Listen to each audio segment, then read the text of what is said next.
Before the eyes of the nation, Jasmine Crockett confronts Barron Trump, exposing how he stole the White House seal to forge orders and funnel millions. 50 million Americans are watching live. One symbol of power, one act of betrayal. Will this be the day the Trump dynasty collapses? Stay with us. This is a story worth every second of your time. The Oversight Committee chamber is packed, lights blazing, every network cutting live. Reporters shove for space cameras, zoom tight, the tension almost choking. Across America, millions watch, especially older viewers, glued to their TVs, waiting to see history explode in real time. The subject is shocking accusations that Barron Trump stole and abused the official White House seal. Not rumor, not gossip, this is sworn testimony under oath, and the stakes are nothing less than the integrity of the Republic. Jasmine Crockett sits upright, her posture, razor-sharp eyes burning like a prosecutor ready to strike. She is young, fearless, carrying the weight of accountability in every breath. The chamber buzz falls silent when she speaks, her tone steady but lethal. Just a few feet away, Barron Trump 19 leans back with icy confidence, smirk curling, as if this is a game staged for him alone. Jasmine's voice cuts through. If the White House seal, the supreme symbol of the nation, is turned into a personal tool, how long can this republic last? Gasps ripple. The drama ignites. The nation holds its breath. The chamber was already heavy with silence when Jasmine Crockett leaned forward, fingers brushing the edge of a thick folder. The transition from her opening words into evidence felt like a blade sliding from its sheath. Every camera tightened, every reporter leaned in, knowing the moment was about to explode. She stood, voice calm but edged with fire, and pulled out a single document. This, she said, holding it aloft, is a draft of an executive order dated February 2022, more than a year after Donald Trump left the presidency. Yet it carries the official embossed seal of the White House. The words cracked like a whip across the chamber, slicing through the air and raising the tension. She placed the document on the table where the committee could see. The room rippled with murmurs as journalists scrambled to photograph every inch of the page, their cameras firing in frantic bursts. Let us be clear. Jasmine continued, her tone sharpening with every syllable. Donald Trump no longer held the office. So why does a presidential order exist under his name, dated more than a year after his term ended? Who authorized this, and more importantly, who had access to the official seal that makes this paper look authentic? The questions hung in the air like thunderclouds, ready to burst, every word pressing down on the chamber. She flipped the page toward the committee chair, revealing the contents for the record. The order had been addressed directly to the General Services Administration. The instruction was explicit to award a priority construction contract to a newly created company called Patriot Infrastructure Group. Reporters leaned forward as Jasmine added, this company was incorporated only 12 days before this directive was sent. Its registered address matches a property owned by the Trump Family Trust. Its sole listed director is a 25-year-old business associate who worked as Barron Trump's personal aide during the campaign. The revelation sent a ripple through the room. This was not random, this was personal. The chair read silently, his face tightening, as though each line cut deeper. Jasmine spoke again, voice rising like a prosecutor cornering a guilty witness. This is not rumor. This is not gossip. The General Services Administration received this order, and I will read their official finding into the record. She pulled another sheet from the folder, her hands steady, her eyes locked. Quote, upon review, the directive dated February 14, 2022, purporting to originate from the office of the President, is deemed fraudulent. The signature does not correspond to any authorized executive authority. However, the embossed seal affixed to the document is confirmed authentic and consistent with the official White House archive seal. End quote. The chamber erupted in murmurs, cameras flashing like lightning, reporters shouting questions that were drowned out by the gavel. Jasmine's voice cut back and sharp as steel. So let us understand, the General Services Administration themselves declared the document fraudulent, yet they confirmed the seal of the White House, was real. She tapped the paper, the echo carrying in the hushed room. Someone had access. Someone misused it. And the beneficiary of this fake order was a company tied directly to Barron Trump. The logic hit hard like bricks falling into place. Barron Trump finally leaned forward, his smirk broadening into open disdain. He let out a laugh, short and cutting, echoing off the marble walls. "This is hilarious," he sneered. "You're trying to build a case off a piece of paper. Anyone can fake a document. What is this, a high school prank? You call this evidence?" His words dripped with contempt, every syllable calculated to belittle Jasmine in front of the cameras. For a moment, the crowd stirred with uncertainty until Jasmine answered. She did not raise her voice. She did not flinch. Instead, Jasmine smiled faintly, the kind of smile that cut deeper than a shout. "No one can fake a real seal," she replied, her gaze locking with his. "Unless you stole it." The chamber erupted in gasps, a sharp intake of collective breath that shook the walls. Even the seasoned reporters jolted upright, sensing they had just witnessed a line that would replay on every broadcast across America. Barron's smirk faltered just for a fraction of a second before rage replaced it. Red-faced Barron slammed his palm against the table, the crack reverberating like a gunshot. "This is a circus," he shouted, eyes darting around as if daring someone to side with him. But before his anger could dominate, Jasmine calmly gestured to the forensic expert seated at her side. The man cleared his throat, his voice even clinical, devastating. "We have analyzed the document. The embossed seal is authentic, 100% verified against the official archive stamp of the United States government." The words struck like a hammer blow. Barron froze, his fury collapsing into silence. The swagger, the laughter, the contempt all drained from his face. He stared at the paper, then at Jasmine, and for the first time that day he had no words. The audience gasped again, but this time it was not shock. It was the realization that the evidence was irrefutable. The White House seal, the most sacred emblem of executive power, had been used on a fraudulent order, and the 19-year-old sitting in front of them was caught in its shadow.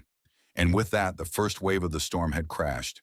The hook was set, the battle line drawn, and the nation watching from their living rooms could feel it in their bones. Something historic was unraveling right before their eyes. The chamber was still echoing from the forensic expert's words when Jasmine leaned down and pulled out a second folder. The transition was smooth but lethal, a knife sliding deeper into the wound she had already opened. She stood again, eyes locked on Barron, and this time she held up several documents, each stamped with the same unmistakable White House seal.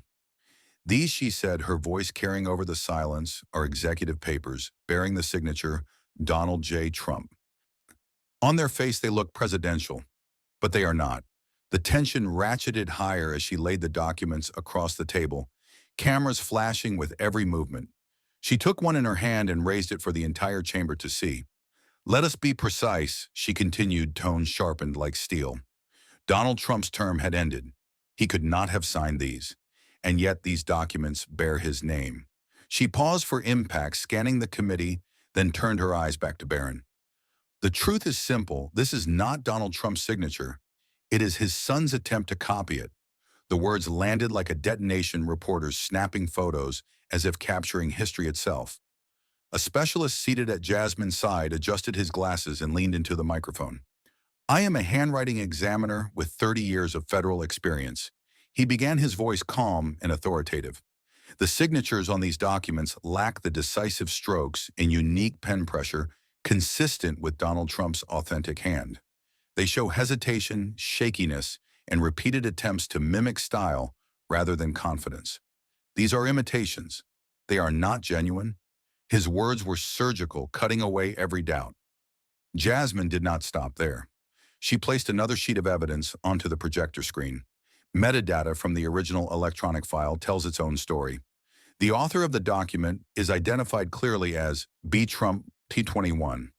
This is not conjecture. It is written into the digital footprint of the file itself. The text glowed on the screen, the username staring at Barron like an accusation carved in stone. Murmurs swelled across the chamber. The evidence was piling higher, heavier, undeniable. Then came the final strike. Jasmine lifted a printed email, holding it between her fingers like a weapon. And here she said, voice steady, is correspondence recovered from Barron Trump's personal account sent to one of his advisors. The subject line is blank. The body of the message reads, "Use this, no one will question the seal." She let the words hang in the air. the silence stretching long enough for every viewer at home to digest the message. Reporters nearly leapt from their seats as the camera zoomed in on the damning text. Barron suddenly laughed, the sound sharp and mocking echoing around the chamber. He threw his head back, smirking, as if the entire process were beneath him. "You really think I forged my father's name?" He jeered, his tone dripping with disdain. "Ridiculous. Absolutely ridiculous. What kind of clown show is this, do you hear yourselves?" His laughter was a shield, his arrogance a mask. He wanted the audience to see him as untouchable, unshaken. But Jasmine did not flinch. She leaned forward, eyes burning, and slammed her hand flat against the table, the sound cracking through the chamber like thunder. Her voice rose fierce and unwavering. "This is not a game anymore," she declared. "This is not theater, and it is not a prank. This is the crime of forging presidential authority. This is the theft of national power, and it carries consequences." The entire room gasped, the weight of her words crashing down like a wave. For the first time that day, Barron's grin wavered. The laughter died on his lips, replaced by silence. His jaw tightened, his eyes flicked to the cameras, then back to the papers stacked in front of him. The smirk he had worn like armor cracked under the pressure of evidence too sharp to ignore. Reporters froze, microphones trembling as they captured the quiet.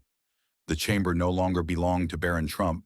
It belonged to Jasmine Crockett and the truth she had just unleashed. The chamber had barely settled from the last revelation when Jasmine slid a new folder across the table. The transition was seamless, but the weight behind it felt heavier, darker, more dangerous. "We have established the documents are fraudulent," she said, her voice calm but edged with steel. "Now we must ask, what purpose did they serve? Why would someone forge an order and affix the authentic seal of the White House?" She paused, letting the question hang like smoke in the air. "The answer is money." Gas fluttered through the rows of spectators as Jasmine lifted the next piece of evidence. She turned toward the committee, her tone shifting into the hard cadence of a prosecutor. "This is a priority payment directive received by First National Bank of New York. It arrived stamped with the office of the president's seal and carried instructions for immediate execution. The bank processed the request because the seal appeared genuine. $5 million was released that same day." She held the document high, its lines of numbers glaring under the lights. A forged seal and signature were used to legitimize the withdrawal, turning a worthless order into a license to move millions of dollars. She paced slowly, then continued, her voice cutting like glass. "The destination of that transfer was a shell company incorporated in Wyoming Iron Bay Holdings, LLC. A company with no employees, no offices, no contracts, no record of business activity. It exists on paper only, and yet it received $5 million under a supposed presidential order." She let the words sink in her eyes, sweeping over the chamber, as if daring anyone to look away. Reporters typed furiously, fingers hammering keyboards as headlines wrote themselves in real time. The screen lit up with another slide, a bank receipt stamped and dated. Jasmine tapped the page with a single finger. But that is not the end of the trail. "When we followed the money, Iron Bay Holdings LLC did not keep the funds. Within 72 hours, the exact amount, $5 million, was transferred again. The destination, Barron PAC 2025, a political committee registered under the name of Barron William Trump." The chamber ignited with noise, journalists shouting, cameras exploding with light. The connection was now a straight-line forged order, stolen seal, fake company, and finally Barron's own political machine. The young Trump heir leaned forward, his smirk gone, fury replacing arrogance. His voice rose above the din, sharp and venomous. "That has nothing to do with me," he shouted, his cheeks flushed red. "You are smearing me with lies, with garbage cooked up by your staff. You are trying to destroy me because you are afraid. This is defamation."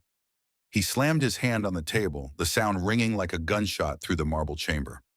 "You will not get away with this." His rage spilled into the cameras, every word captured for a live audience of millions. But Jasmine remained unmoved. Her eyes never left him, her expression cold and precise, her posture unshaken. She reached into her folder and pulled out one final sheet of paper, a single page marked with numbers and codes. She held it high, then lowered it slowly to the microphone. Her voice was calm, but her tone carried the finality of a verdict. "This is the official account statement from First National Bank of New York. It details the transfer from Iron Bay Holdings, LLC, to Barron Pack 2025. And right here, she tapped the bottom corner. The sound, sharp and deliberate, is the account holder's name, Barron William Trump. The silence that followed was absolute. The anger drained from Barron's face, replaced by a stunned stillness. His lips parted, but no sound came. The swagger that had carried him through every exchange was gone. The audience gasped again, but this time the sound was lower, heavier, like the collective realization that the truth was no longer in question. Jasmine leaned closer, her voice ablaze. You can shout, you can sneer, you can laugh, but you cannot erase the trail of money, and you cannot erase your own name from this page. She laid the bank statement flat on the table, her hand pressing it down like a seal of judgment. Barron stared at it, his jaw tight, his silence louder than any denial. For the first time, the room saw him not as untouchable, but as cornered, caught in the light of evidence he could not shake. And with that, the third strike had landed. Fraudulent orders, forged authority, stolen money, every piece of the puzzle now locked together in front of a watching nation. The chamber was still buzzing from the bank records when Jasmine raised her hand for silence. The cameras swung back to her as she held up a small black remote. Her voice was calm, but the weight of it made the room lean in. Documents can be argued with, she said, but video does not lie. The words settled over the chamber like a storm cloud, heavy and foreboding. Then she pressed a button. The lights dimmed and the screens flickered to life. A timestamp appeared in the corner, January 19th, 2021, 10:42 p.m., the very last night of Donald Trump's presidency. The feed was grainy black and white security footage from inside the White House archive wing. A long corridor, fluorescent lights humming, and a heavy steel door swinging open. The entire chamber went silent as the image sharpened. It was Barron Trump. He stepped into the secure room, taller than the eight at his side, his face half shadowed by the dim lights. The camera caught every movement as he walked directly to a locked cabinet built into the wall. His companion, a trusted advisor whose name had already surfaced in committee records, glanced nervously over his shoulder. Barron pulled a key from his jacket pocket, inserted it into the lock, and opened the heavy door with practiced ease. The footage zoomed closer, showing Barron's hands as he reached inside the cabinet. He lifted a small black case, the kind used for storing sensitive government seals and embossers. With slow precision, he set it on the table, opened the lid, and there it was, the official White House seal. The chamber gasped as the object glinted under the harsh fluorescent lights, its raised insignia clear even through grainy footage. This was no forgery. This was the real thing. The aide leaned in as Barron carefully lifted the seal out of its slot and slid it into a metal briefcase waiting on the table. Then came the sound, faint but captured by the recording. Barron's voice low and deliberate. "Keep it safe. We'll need it for directives. No one questions the seal." The words rolled through the speakers and across the chamber like thunder. For a moment there was no air in the room, only the echo of his confession. The reaction was instant and volcanic. Reporters leapt to their feet, shouting over one another, their voices blending into chaos. Photographers surged forward, flashes exploding like lightning strikes. The public gallery erupted with gasps and shouts, some covering their mouths, others pointing at the screen in disbelief. Even hardened lawmakers, veterans of countless hearings, stared in open horror. The chairman banged the gavel, but the noise only grew louder. This was history raw and unfiltered, playing on screen. Jasmine let the footage roll until Barron shut the case and walked out of frame. Then she froze the screen, the image of him holding the briefcase glowing like a still from a crime film. Her voice cut through the uproar, steady and sharp. This is not speculation. This is not rumor. On January 19, 2021, Barron Trump entered the White House archive room. He opened the cabinet, he removed the official seal, and he admitted in his own words that it would be used for directives. All eyes turned to Barron. A moment ago, he had been loud, defiant, mocking every accusation. Now he sat frozen, his face pale, his jaw clenched tight. His fingers twitched on the table, but no words came. He looked at the screen, at his own face captured in the act, and then down at the papers spread before him.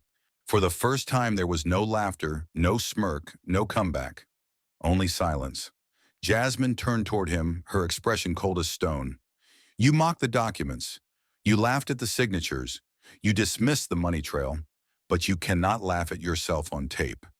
You cannot laugh at your own voice. Her words struck with the finality of a verdict. The chamber trembled with the weight of it, and millions watching at home felt the same shiver run through them. The aide seated beside Barron shifted uncomfortably, his face breaking into a sweat. Barron himself leaned back, his eyes darting around the room, as if searching for escape. But there was none. The footage had closed every door. The swagger of a 19-year-old convinced of his invincibility had collapsed under the light of a camera lens. The chamber quieted, not out of calm but out of shock. Lawmakers sat rigid, their faces etched with disbelief. Some whispered to one another, but most simply stared at the frozen screen. Reporters whispered words like treason, theft, and irrefutable. The hearing had turned into a public reckoning, and Barron Trump was no longer the smirking heir. He was the man on camera, caught stealing the very symbol of presidential power. And so the moment ended with no sound from Barron at all. His head dipped slightly, his eyes lost in the glow of the screen. From mockery and bravado to stunned silence, his fall had played out in front of the entire nation. And in that silence, every person in the chamber knew there was no way back. The screen was still frozen on Barron holding the briefcase when he suddenly leaned into the microphone. His voice was sharp, almost panicked. "This is a deep fake," he shouted. "Fake technology. It's all fabricated." He pointed at the monitor and laughed harshly. "You expect America to believe a blurry video over my word? This is ridiculous." Jasmine didn't flinch. Her eyes stayed locked on him as she clicked the remote. A new image appeared, a page of numbers and codes. "This is metadata," she said calmly. "Every security camera records its own details, date, time, device, ID. This shows exactly which camera filmed the scene and when. January 19th, 2021. The night you walked into the archive." The words echoed plain and heavy. Barron shook his head, raising his voice. "Anyone can fake numbers. This proves nothing." But Jasmine lifted another document stamped with an official seal. "This is the certificate from the White House Security Division," she explained. "It confirms the camera was working correctly that night and that the footage is authentic." The chamber stirred. The point was simple, undeniable. Then Jasmine pressed a button and another photo appeared, a silver briefcase sitting on a lab table. "Forensics examined this case," she continued. "They found fingerprints on the handle and lock. 2 belonged to staff who had clearance. The 3rd belonged to you, Barron Trump." She raised a paper, her voice steady. "This is the match report confirmed by state experts." Barron's face flushed red. He slammed his fist on the table. "This is a setup," he shouted. "My prints were planted. This entire thing is a show trial." His voice cracked with anger, but it carried no weight. Jasmine leaned in slightly, her tone still calm. "The camera identifies you. The certificate proves the system was secure. The briefcase carries your fingerprints. You can yell all you want, but the evidence does not change." Her words were slow, each one like a hammer strike. The chamber fell into a stunned silence. Reporters stopped shouting and simply stared. In the gallery, people whispered, but most were nodding. The chain of proof was clear and easy to follow: the video, the logs, the seal, the prints. Step by step, it all pointed in one direction. Barron tried to keep his glare, but his shoulders sagged. The smirk and bravado were gone. He glanced around, searching for support, but found only blank stares. The room had shifted. Public opinion was no longer in question. Jasmine had the evidence, and Barron had nothing left but empty denial. Minutes after the gavel fell, the story detonated beyond the chamber walls. Newsrooms flipped their graphics and rolled out a single blazing headline: "Sealgate, the stolen national symbol." Anchors spoke in clipped, urgent tones as a red banner pulsed across the bottom of every screen.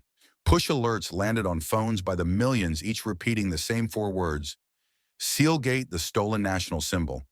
Producers cut packages in record time, splicing the stunned faces in the gallery with the moment Jasmine raised the remote.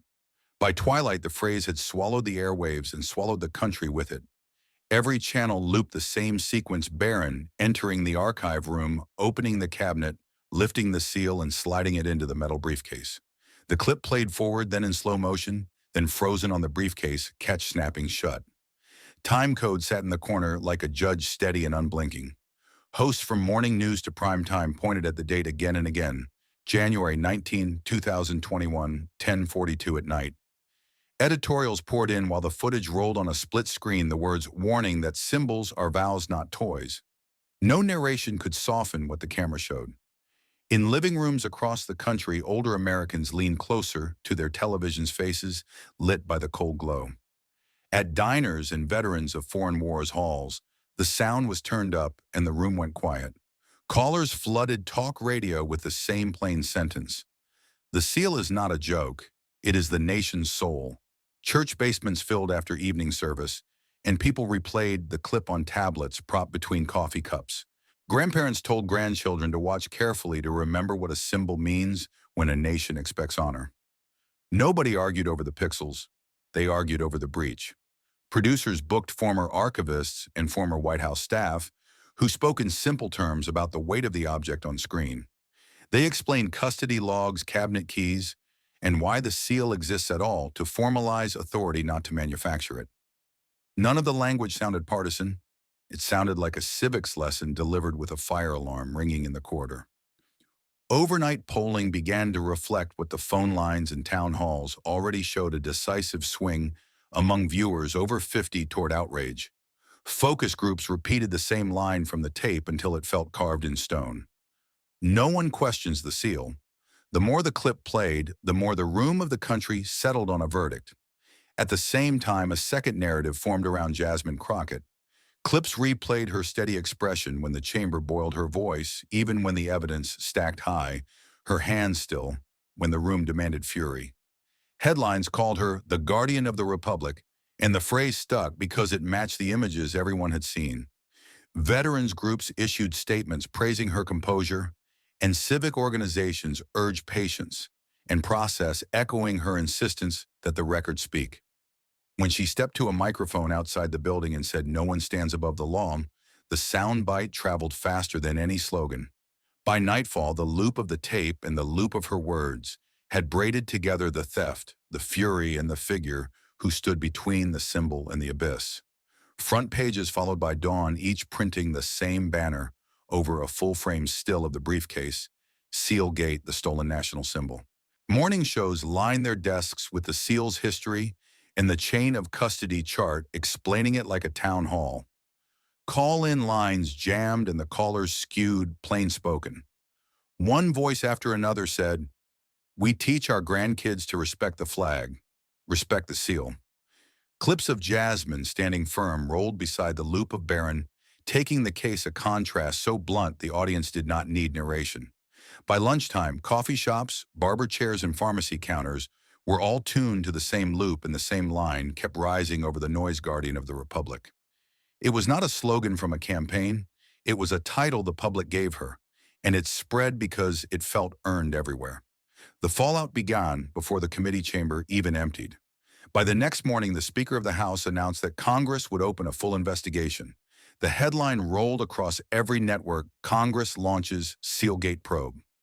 Committees scheduled emergency session subpoenas were drafted, and staffers scrambled through the night pulling logs and communications. The Oversight Committee was no longer just holding hearings. It was now the spearhead of a sprawling inquiry. "We cannot treat this lightly," the Speaker said.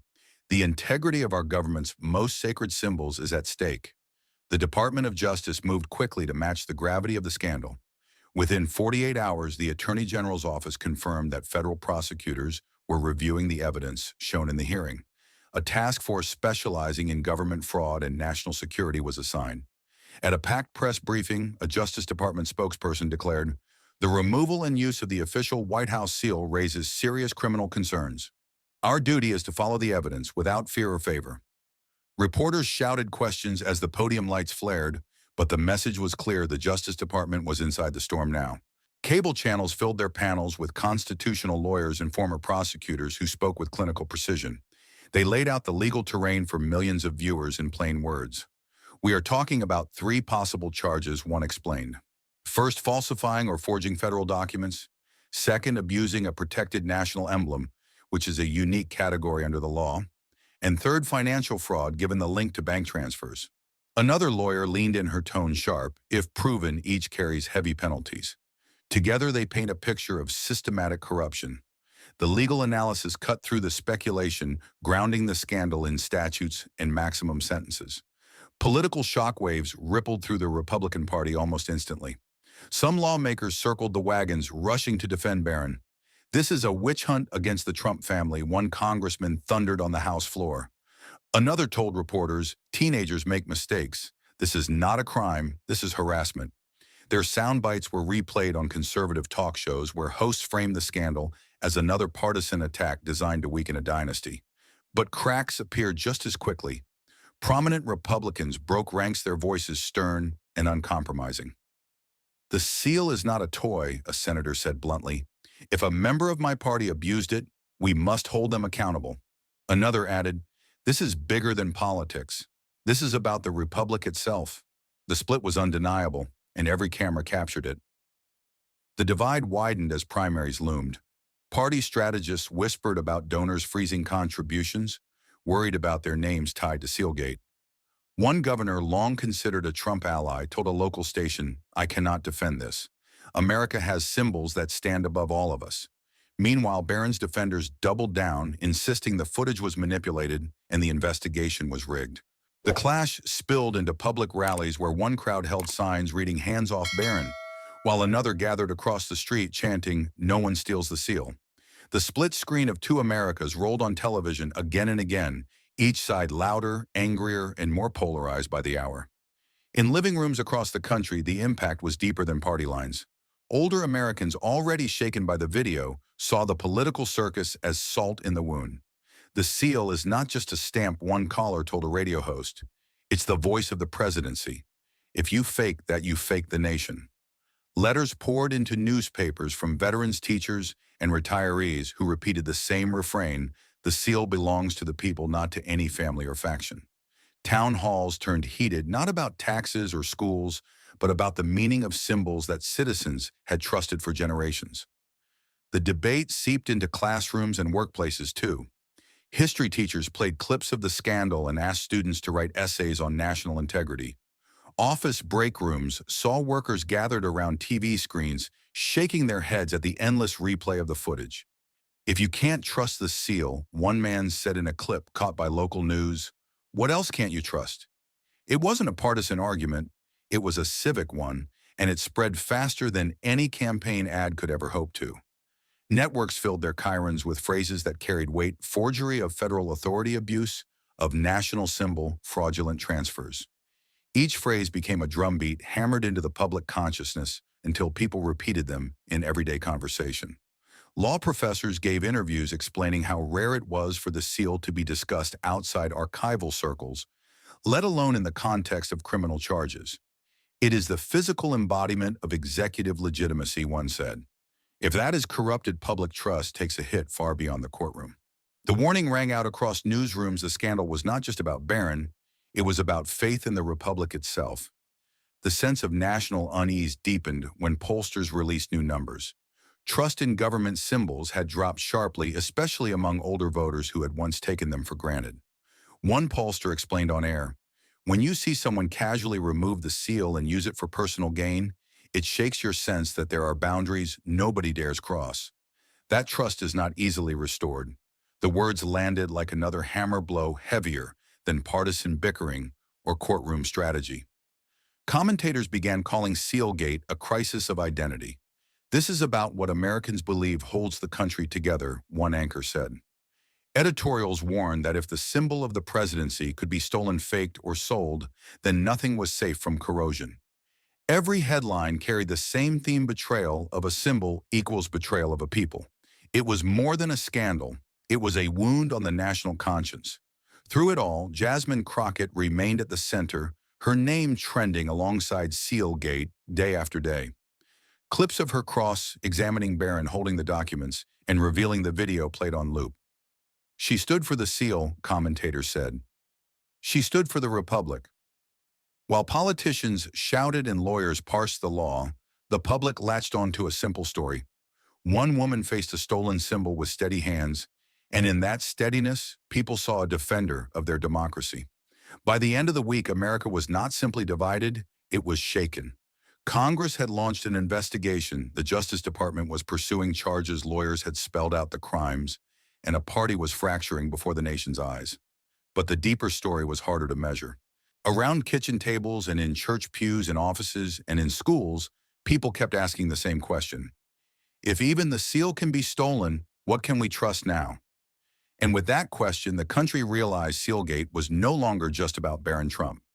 It was about America itself and the fragile line between symbols that bind a nation and the people who dare to break them. The scandal had already consumed the news cycle, but what came next turned every television into a courtroom. Major networks branded their coverage with bold graphics, Sealgate America on trial. Anchors narrated in grave tones, cutting from panel to panel, where legal experts dissected each second of the leaked footage. On one screen, Barron Trump was shown entering the archive room. On the split screen, analysts slowed the clip frame by frame, pointing out the moment his hand touched the lock, the precise second the briefcase closed. It was no longer just evidence. It was theater, and the nation was glued to it. Transitioning from the congressional inquiry to the airwaves felt seamless, almost inevitable. Commentators replayed Jasmine Crockett's cross-examination beside Barron's laughter, analyzing his smirk as if it were a fingerprint. One anchor said bluntly, "Look at the arrogance. This isn't the face of innocence. This is the face of entitlement." Psychologists were invited to weigh in, describing body language, the clenched jaw, the forced laugh. "He is addicted to power," one expert declared on prime time. "He wants to prove himself not by achievement, but by stealing the highest symbol of authority in our nation." The words landed with the weight of a verdict, and the audience watching from home nodded grimly. Roundtables turned into mock trials, complete with prosecutors, defenders, and judges drawn from the ranks of retired officials. Each night, millions tuned in to watch panelists argue over the evidence, replaying the video of Barron in the archive as if it were a crime drama. "We have motive, opportunity, and proof," one panelist snapped. "What more do you need?" Another, pretending to defend him, shook his head, claiming it was youthful recklessness. But the overwhelming tone was condemnation, and ratings soared as Americans treated these broadcasts like national hearings. News hosts closed their shows with lines like, "America is watching this trial, and America will render its judgment." While television turned the scandal into a spectacle, the streets began to stir. Outside the Capitol, crowds formed almost overnight, carrying homemade signs. Some read, "Hands off our seal." Others declared, "The Republic is not for sale." The protests grew larger each day, filling the avenues with chants that echoed against the marble steps. "Protect the seal," they shouted in unison, voices rising like a drumbeat. Police set up barricades, but the crowd only swelled, fed by the images flashing across television screens and phones. For many, this was no longer about one teenager or one family. It was about whether America itself could still protect the symbols that defined it. Interviews with protesters revealed the depth of the outrage. A retired Marine held his cap in one hand and said firmly, "The seal is not a game." Men and women gave their lives under its authority. "You don't take that lightly." A grandmother, her voice shaking, told a reporter, "I lived through Watergate. I lived through scandals. But this is different. This is stealing the soul of our country." Their words were aired on loop, the emotion unfiltered and raw. Each testimonial added fuel to the fire, spreading the protests from Washington to state capitals across the country. Jasmine Crockett, who had once been just another congresswoman, now found herself at the center of a national storm. Clips of her standing tall in the hearing room played over and over, paired with the fiery quote that had already gone viral, "No one can fake a real seal unless they stole it." Crowds began carrying banners with her name, hailing her as the protector of the Republic. At rallies, people chanted, "Jasmine, Jasmine," as if she were the only barrier between America and collapse. On talk shows, pundits called her the Guardian of Honor, a title that stuck because it matched the moment so perfectly. She had not asked for the mantle, but the nation had placed it squarely on her shoulders. Reporters tried to pin down what it was about Jasmine that resonated so strongly. Some said it was her calm in the storm, her refusal to be rattled by Barron's arrogance. Others pointed to her background as a public defender, a fighter for the everyday citizen. "She looks like someone who never forgot who she serves," one commentator explained. The footage of her sliding the evidence across the table, her steady voice cutting through the noise, became the defining image of the scandal. For a public starved of integrity, she embodied it, and in her millions saw the Republic's best chance at redemption. Meanwhile, Barron Trump's image collapsed in real time. Where once he had been seen as the quiet heir of a dynasty, he was now recast as its darkest symbol. Headlines branded him the face of corruption, the child of power, gone rotten. Editorial cartoons showed him clutching the seal like a toy, a sneer plastered on his face. Commentators warned that Barron was not an aberration, but the natural outcome of unchecked family privilege. This is the decay of Dynasty, one historian said on air. The Trump name has moved from populist power to corrosive entitlement, and Barron is the proof.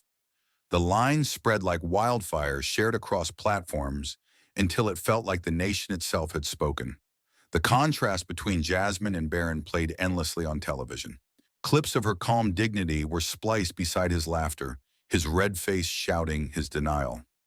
Who do you trust? Anchors asked their audiences, then cut to polls showing overwhelming support for Jasmine. Even conservative networks could not hide the fracture. Some hosts defended Barron, but many broke ranks, admitting that the evidence was too damning. One anchor said bluntly, "You cannot watch that video and tell the American people nothing happened. They are not fools." The message was clear. Barron had become the embodiment of everything Americans feared about dynastic power. By the second week, the scandal no longer felt like a story. It felt like a trial in which every citizen was a juror. Television shows invited viewers to call in and render a verdict. Newspapers ran front pages with side-by-side columns, prosecution's case and defense's case. The sheer weight of coverage made it impossible to escape. Whether in coffee shops, on factory floors, or in church pews, people were talking about one thing: Sealgate.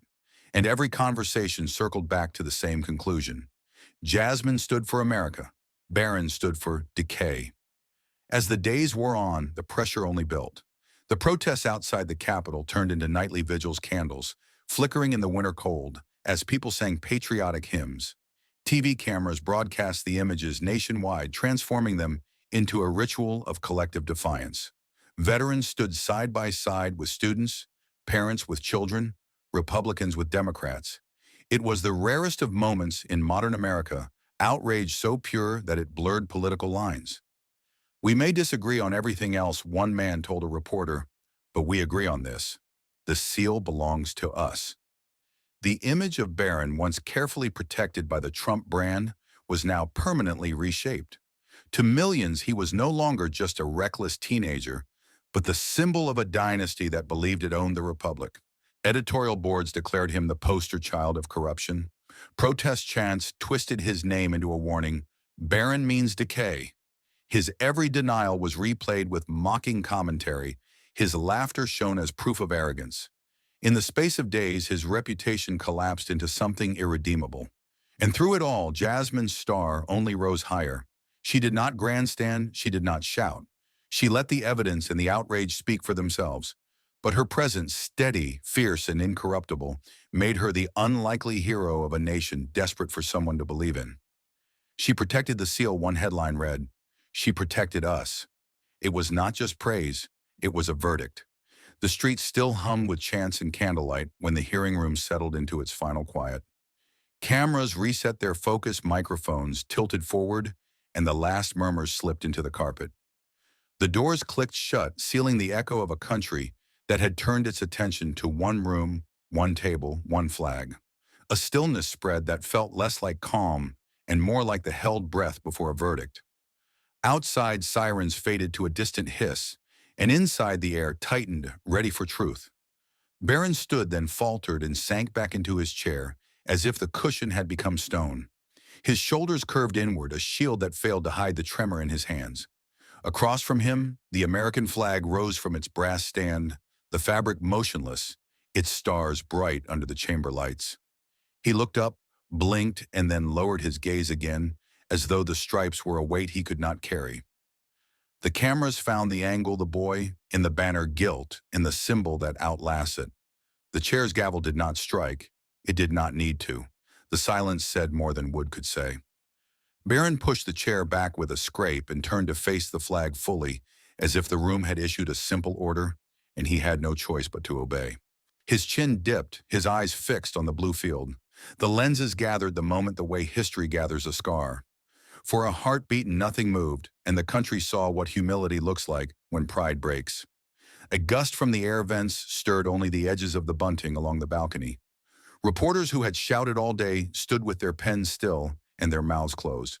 Phones stopped filming because the live feeds were already capturing a cleaner frame than any hand could hold. Barron's lips parted and then pressed shut, the line of his jaw set against words that would not help him now. The frame froze and the mind head bowed. Silence, thick flag, patient and unblinking. Jasmine Crockett rose without theatrics and stepped into the line of microphones. The light caught the edge of her notes, but she did not look down. She looked at the flag first, then at the room, then finally at the man who had tried to borrow power without earning it. Her voice carried without strain the kind of sound that lands because it refuses to rush. She spoke to the nation the way a parent speaks when rules are not suggestions. No one stands above the law. No one is allowed to seize a national symbol. The sentence was not a punch, it was a boundary. It did not ride on anger, it rested on certainty. The chamber received it like a bell tone, clear and exact. The flag seemed to listen, and the cameras drank the words like ink. Jasmine let the silence return and did not race to fill it. She stepped back half a pace, hands steady at her sides, offering the image the space it needed to harden. Her eyes held the flag again, as if to say that the promise stitched there is not negotiable. Not for families, not for parties, not for fame. Behind her aides did not shuffle. They stood in the same stillness, absorbing a lesson older than any campaign. The microphones lit, and Hungry waited for more and received none. Barron raised his head a fraction, hearing his own breath come shallow and fast. The heat in his cheeks had cooled to a chalky pallor, and the lines of defiance that had carried him through the day were gone. He faced the flag the way a runner faces the tape, after falling short the finish line suddenly a mirror. The roundness of youth slipped, and what remained was the shape of consequences. He said nothing because there was nothing left that could bargain with the picture. A back row camera panned wider, pulling the whole room into the last tableau. You could see the seal on the dais, the polished wood, the hushed rows, and the columns lifting the ceiling like a courthouse in a film. The wide shot made everyone small, but the symbols, which is what truth does when it finally arrives. The director in the network truck whispered, "Hold," and every feed held. America for once agreed to watch without talking. Outside the windows, late sun slid behind the Capitol dome and turned the marble pink and then gray. The glow washed through the glass and laid a soft edge on the flag's folds. In that light, the stars looked like a map and the stripes like a road, and the boy standing before them looked like a story almost told. Feet shifted, throats cleared, but the room stayed a gallery, not a market. The scene knew it would be replayed, and so it behaved as if it already lived in memory. A reverend in the gallery made a tiny sign of respect and closed his eyes. A teacher clutched her tote bag and remembered the pledge she leads every morning. A veteran touched his sleeve where a patch used to ride and nodded once, not for victory, but for order. The chair finally lifted the gavel, only to lower it again, unwilling to bruise the quiet. Somewhere just outside the microphone's reach, someone whispered, "That's enough." Jasmine turned once more toward the flag, and then addressed the chair, her voice steady. She did not weave policy or predictions, only a single thread of duty. "The record is clear," she said, and the repertorial shorthand wrote itself. She thanked the witnesses who had honored the truth, and she thanked the public for watching with patience instead of rage. Then she stepped back because heroes do not overstay the moment truth can carry on its own. Barron's shoes creaked as he shifted, then squared himself in front of the banner for the last time. He did not reach for a water glass or a note. He did not ask for a recess. He swallowed, looked at the floor, then at the flag, and then at nothing in particular. The lenses kept rolling, but even the relentless eye of television had the grace not to zoom. A nation that had shouted all week chose in that frame to learn the use of quiet. A staff sergeant opened the side door, and a line of light sliced the wall like a final underline. The chamber's hum returned in tiny stitches, a shoe scuff, a chair leg, the soft cough of someone whose breath had been held too long. Jasmine gathered her papers, squared the stack, and left them on the table like proof that order outlives noise. The flag did not wave, it waited. Barron kept his head lowered. In the press gallery, producers raised headsets to one ear and whispered timestamps to control rooms across the city. Directors marked the exact frame where the bow of his head met the line of the flag. Editors knew the clip would roll for years, not days, and they treated it like evidence, not spectacle. A stenographer's keys clicked softly, stitching consonants into the permanent record without judgment or applause. What the cameras captured, the record would preserve. What the record preserved, the country would remember. The nation exhaled, but it did not forget.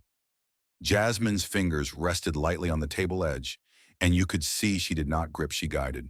Her posture said the law is strongest when it does not tremble, and the lesson traveled better than any slogan. She did not search the room for approval, and the room in turn found itself steadied by her restraint. Someone might call it poise, but it looked more like discipline learned in long halls and late nights. Even her silence seemed to say that order is not loud. It is simply consistent. A breeze the audience could not feel coaxed the flag a finger's width and then let it rest. Its thread caught the light like tiny rails, and you could imagine every stitch as a promise kept. Barron glanced at the movement and then fixed his eyes back to stillness as if motion accused him. He did not plead. He did not posture. He simply absorbed the scale of the thing he had challenged. In the hard mathematics of symbols, there was nothing left to solve but humility. The last thing the cameras captured was not triumph and not ruin, but proportion. A person who had reached for a symbol that did not belong to him stood before that symbol and could not look away. A person who had stood between the symbol and its theft gave the country a sentence it could keep. No one stands above the law. No one is allowed to seize a national symbol. The clip would end there, and it would be enough. The room held its breath as the cameras settled on the flag and the lectern. The noise had drained away, leaving clarity like a bell tone. Jasmine stepped forward, eyes steady, hands still, and faced the country. Her voice was simple and firm, made to travel. Democracy does not die in a night. It dies one fake seal at a time, one fake signature at a time, each time we look away. The sentence moved faster than any spin carried by silence, more than by music. Anchors replayed it clean, cutting the feed right after the last four words. Newspapers said it in heavy type and left white space around it like a frame. Radio hosts read it once, then, again slower, as if tasting each clause. People shared the clip because it felt like a rule finally spoken aloud. In living rooms across the country, older Americans leaned forward with hands folded tight. The television light touched wedding photos, service portraits, and Sunday programs lined on mantels. A grandmother in Florida whispered the line and felt her shoulders shake. A retired machinist in Ohio wiped his eyes and laughed at himself. A couple in Maine squeezed each other's fingers and nodded without speaking. Community rooms filled the way they do when storms roll in. At a veterans hall, the commander stood at attention while the words played. Democracy does not die in a night. It dies one fake seal at a time, one fake signature at a time, each time we look away.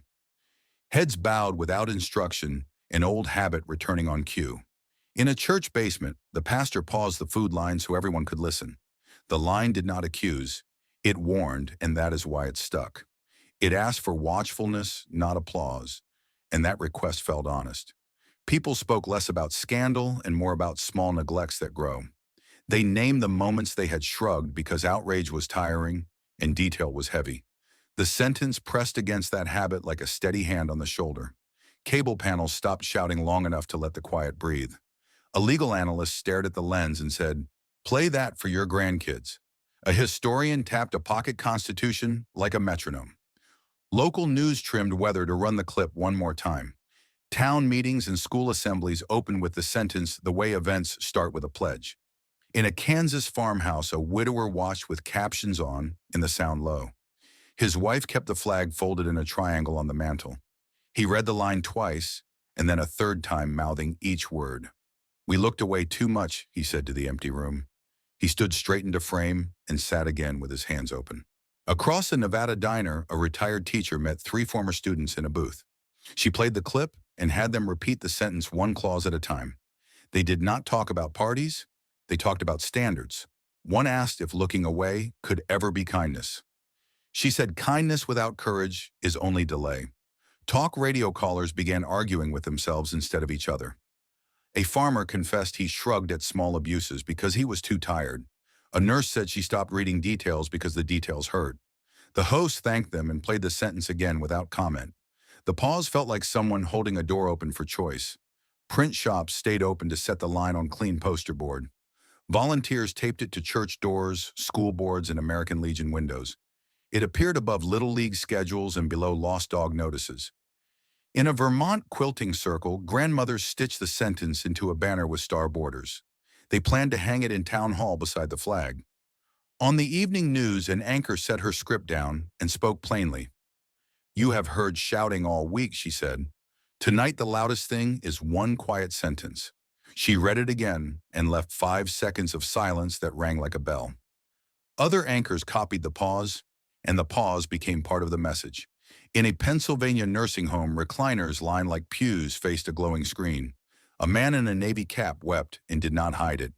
"It's the truth," he said, and the activities director squeezed his shoulder. Captions held the sentence on screen a beat longer. Someone lowered the volume but left the words where they were. Phone banks at civic groups lit up, manned by retirees with steady hands. "We cannot fix everything," one volunteer told a caller, "but we can stop looking away." Another copied the line onto a sticky note and pinned it to her monitor. A librarian posted stacks of printed copies beside the door. By morning, the stack was gone, and the words were taped to street lamps. A Sunday show invited veterans, teachers, and grandparents to read the sentence. Each voice was different, but the cadence matched slow, careful, exact. Producers let the eyes carry the weight and did not cut fast. In kitchens and dens, viewers mouthed the words, and some could not finish. "We forgot how to say things like this," a grandfather told his wife. Pastors and rabbis folded the line into sermons about stewardship. "Looking away is not neutral," one preached. "It is consent." A cantor asked the congregation to repeat the sentence together, and the sound filled the room. In a small church, a choir director taped the words to the piano and nodded before the closing hymn. The quote turned into a habit, a small daily check. Older Americans who had seen both erosion and collapse recognized the gate where decline begins. Now they heard a rule for both speeds of failure. Watch the small breaks and repair them before the whole thing fails. Tears came because the line named what they had felt but not said. Grandparents wrote the sentence on index cards for grandchildren to keep. A teacher printed it at the top of a civics quiz and called it extra credit for life. A union hall hung it above the sign-in sheet beside a safety poster. A barber taped it to his mirror and told each client to read it. Daily places began to whisper the same instruction: do not look away. In a Baton Rouge community center, a street choir lent the words a rhythm. The director taught a simple 3-note cadence and turned the line into call and response. Voices learned the beat before the meaning, but the meaning still landed. Again he said, and they sang until breath and syllable matched. The door stayed open so passers-by could hear a promise being practiced. At an Arizona kitchen table, a widow folded the sentence into a letter. "You will wear the flag," she wrote to her granddaughter. "Keep watch for the quiet harm." She underlined nothing and trusted the line to stand. The stamp carried the face of a poet who had asked another century to be brave. The words even reached places where politics rarely travels. In a bait shop in Minnesota, the owner taped the line to the register and told anyone who asked that he was tired of shrugging. In a bakery in El Paso, the quote rode the chalkboard above the price of pan dulce. A bus driver in Baltimore printed it on a strip of paper and slid it behind his ID window, where riders could read it as they climbed the steps. The sentence had turned from coverage to custom. Editors learned to leave the line alone. No graphics, no music, no slow zoom. It worked best when delivered like a measurement, not a slogan. Even detractors often repeated it as written, because every variation sounded weaker. The discipline of the exact words became a kind of civic posture. People began to stand a little straighter when they said it. Late at night, an anchor closed the broadcast by reading the sentence once more. She folded notes and looked into the lens, letting the silence stretch. "Good night," she said, and the credits rolled over the flag. In homes across the land, older viewers wiped eyes and turned off lights. They felt seen and they felt responsible, and they promised not to look away.